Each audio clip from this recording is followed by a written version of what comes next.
ভালো লাগছে, আমাদের সবাই জিতেছে। বিজেপি এখান থেকেই রাজ্যে জয়যাত্রা শুরু করলো, এরপর গেরুয়া ঝড় চারদিকে উঠবে এবং 26-এর ইলেকশানে আমরাই জিতবো। আজকে হাইকোর্ট থেকে শুরু করলাম আমরা, হাইকোর্ট ক্লাব।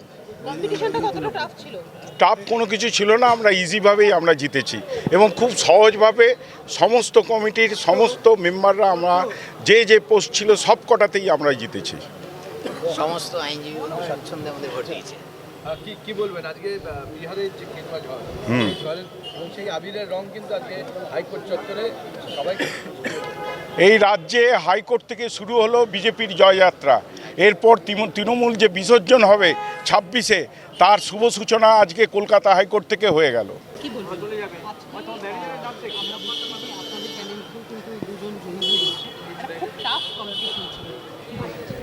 দেখুন, কম্পিটিশন তো আমরা প্রথম যখন ভোটের ময়দানে লড়তে নেমেছি তখনই জানি টাফ।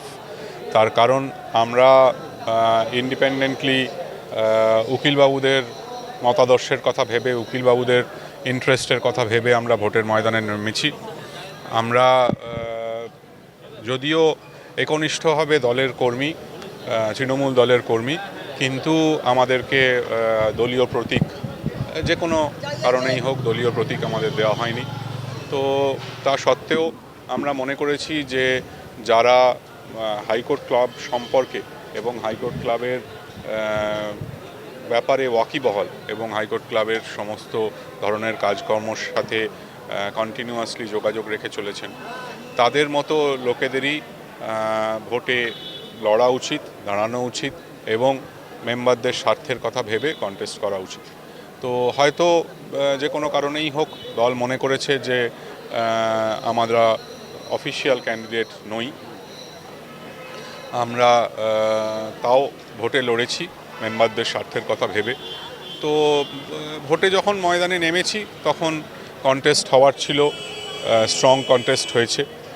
তবে দুঃখের বিষয় এটাই যে দেখা যাচ্ছে যে যারা অফিসিয়াল ক্যান্ডিডেট বলে বলছেন তারা কিন্তু হয়তো সেই অর্থে লড়াইয়ের জায়গাটা সেরকমভাবে রাখতে পারেননি। আমাদেরকেই সেই লড়াইটা, বিজেপির বিরুদ্ধে লড়াইটাকে এগিয়ে নিয়ে যেতে হয়েছে এবং মেম্বারদের আশীর্বাদ নিয়ে, সকলের ভালোবাসা নিয়ে আমাদের তরফে যারা লড়েছেন ম্যাক্সিমাম সকলেই দ্বিতীয় স্থান অধিকার করেছে। এটা দুর্ভাগ্যজনক, কারণ আমরা দেখেছি যে যেভাবেই হোক ভোটটা ভাগাভাগি হয়ে গেছে। ভাগাভাগি হওয়ার জন্য আমরা বিজেপির বিরুদ্ধে সেভাবে সফল হতে পারলাম না।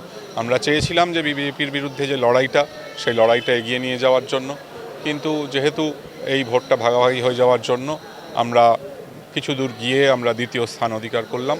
কিন্তু অফিসিয়াল প্যানেল বা যারা বলছেন যে অফিসিয়াল ক্যান্ডিডেট হিসেবে দাঁড়িয়েছেন, তারা কিন্তু বেশ কথায় বা বেশ ম্যাক্সিমাম পোস্টে দেখা যাচ্ছে তারা ডিস্ট্যান্ট থার্ড, মানে তারা হয়তো অনেক ক্ষেত্রে লড়াই থেকে অনেক আগেই সরে গেছেন। তো যাই হোক, আমাদের পজিটিভস বা আমাদের আশা ভরসা এটাই যে মানুষ কথার কনক্লুশন যদি ধরা যায় তাহলে আপনারা বাইরের যুদ্ধের সঙ্গে জয়ী হলেন, কিন্তু শেষে গিয়ে ঘরের সঙ্গে যুদ্ধে গিয়ে হেরে গেলেন কোথাও। হ্যাঁ, সেটা তো বটেই। আমরা যখন ভোটের ময়দানে নেমেছি তখন থেকেই আমরা বুঝেছি যে হয়তো ঘরের যুদ্ধে আমরা জয়ী হতে পারলাম না। তবু আমরা চেষ্টা করেছিলাম যতটা সম্ভব যে মানুষকে বোঝাতে এবং ঘরের যুদ্ধ যতটা সম্ভব মিটিয়ে আমরা যাতে লড়াইটা ঠিক জায়গায় পৌঁছে দিতে পারি সে চেষ্টা করতে। দলের কাছে নতুন করে আর কি বার্তা রাখবো? দেখুন, দল তো আমাদেরকে অনেক ধরনের, দল মানে যারা এখানে দায়িত্বে আছেন তারা তো অনেক ধরনের একটা বাধা অন্তরায় তৈরি করার চেষ্টা করেছেন। দলের কাছে এইটুকুনি বক্তব্য রাখবো যে দেখুন, আমরা তো তবু বিজেপির বিরুদ্ধে লড়াইটা চালিয়ে গেলাম এবং রাখলাম। আপনারাই বিচার করবেন যে প্রকৃত অর্থে কারা সংগঠনটা ঠিকমতো ধরে রেখেছে, কারা সংগঠনটাকে লড়াইটা বিজেপির বিরুদ্ধে দিতে পেরেছে। সেটাই দলের কাছে বার্তা বা দলের কাছে আমাদের দেখার জন্য অনুরোধ থাকবে। যে সেক্রেটারি এত ভেটারান লোক হয়েছে বা এসে ভালোভাবে ক্লাবটাকে তো উনি নিয়ে যাবেন, আর ভালোভাবে আস্তে আস্তে এইটা যে উনি বললেন যে আস্তে আস্তে এই পদচিহ্নটা আমাদেরকে নিয়ে যাবে টুয়ার্ডস মার্চ অ্যান্ড এপ্রিল 2026। কি বলবেন? একদম তো পুরো ঘরে সমস্ত কিছু। দেখুন, একটা কথা আছে হিন্দিতে, जो बांटेगा वो काटेगा, अगर एक रहेगा तो नेक रहेगा, सेफ रहेगा। আজকে আমার হাইকোর্ট ক্লাব দীর্ঘদিন পরিবারতন্ত্র এবং রাজনীতিতন্ত্র কায়েম করেছিল। আজকে আমার হাইকোর্টের উকিলরা হাইকোর্ট ক্লাবে ভোট দিয়ে টেলার দেখিয়ে দিল। 2 মাস পরে হাইকোর্ট বার অ্যাসোসিয়েশনের ভোট, সেখানে আমরা মানে সেমিফাইনাল খেলবো। আর 2026-এ বাংলার মানুষ পিকচার দেখিয়ে দেবে, কারণ শুরুয়াত হাইকোর্ট ক্লাব থেকে শুরু হয়ে গেল। অর্থাৎ তৃণমূলের পচন, তৃণমূলের ধ্বংসাত্মক কার্যকলাপ এই হাইকোর্ট ক্লাব থেকেই শুরু হলো। আর হাইকোর্ট ক্লাব এতদিন দুর্নীতিগ্রস্ত এবং দলদাসে পরিণত করেছিল, সেটা থেকে আমার প্রেসিডেন্ট, আমার সেক্রেটারি, আমার অ্যাসিস্ট্যান্ট সেক্রেটারি, আমার ট্রেজারার দলমত নির্বিশেষে সমগ্র হাইকোর্ট ক্লাবটা পুরো হাইকোর্টের উকিলদের উন্মুক্ত দাঁড় করে দিলাম। আমার হাইকোর্ট ক্লাবের মেম্বারও ও জায়গা দুধ কা দুধ পানি কা পানি, খালি উপর থেকেই বললেই হবে। আমি ওনার তো কথার ঠিকানা নেই। আরেকটা বিষয় সেটা হচ্ছে গিয়ে এই নির্বাচনে কিন্তু সমস্ত কিছু সাম দাম দ্বন্দ্বভেদ সমস্ত কিছু এই নির্বাচনকে কেন্দ্র করে, যেমন অ্যাসেম্বলি নির্বাচনে হয় সমস্ত কিছু নর্মাল একটা নির্বাচন, ক্লাব নির্বাচনে এরকম হয় না, যেমন হোর্ডিং, যেমন ব্যানার, এবং একই সঙ্গে এই নির্বাচনকে কেন্দ্র করে কিন্তু বিভিন্ন অডিও লিক হয়েছে, ভাইরাল হয়েছে, বিভিন্ন রকমের গালাগাল। দেখুন, এই অডিও লিক হয়েছে, সেটা ওদের একজন যিনি প্রার্থী ছিলেন ট্রেজারার, তিনি আরেকজন লার্নেড অ্যাডভোকেটকে খিস্তির ফোয়ারা দিয়েছিল। ওদের ওই অনুব্রত চরম গুড় বাতাসা যেমন পুলিশকে খিস্তি দিয়েছিল, মা মাসি, সেরকম ওদের ট্রেজারার দিয়েছিল। সেইটা ভাইরাল করেছিলাম এবং আমি করেছিলাম, তার জন্য ওরা আমাকে মারবো ধরবো হুমকিও দিয়েছিল। কিন্তু जो बीजेपी से टकराएगा, जो हाईकोर्ट का वकील से टकराएगा, वो चूर चूर हो जाएगा। আচ্ছা, আপনার কি মনে হয় এইটাতে ওদের জেতার ক্ষেত্রে সাধারণ উকিলের যে ইমেজ, সেইখানে কোথাও আহত হয়ে গিয়ে মানে আইনজীবীদের মধ্যে একটা ক্ষোভ সৃষ্টি হয়েছে? দেখুন, সারা বাংলার মানুষের ক্ষোভ আছে, হাইকোর্টের উকিলদেরও ক্ষোভ আছে। কারণ 1 পো দুধে 7 পো পানি মেরে ওরা এমন হয়ে গেছে, ওদের উকিলরা প্যানেলে চাচা, ভাইপো, ভাতিজা, অর্থাৎ কল্যাণ ব্যানার্জি থেকে শুরু করে সমস্ত, ওরা নিজেদের যারা পা চাটবে তাদেরকেই আবার সিএবিতে যাদেরকে চান্স দেবে সেখানেও টঙ্কা চায়।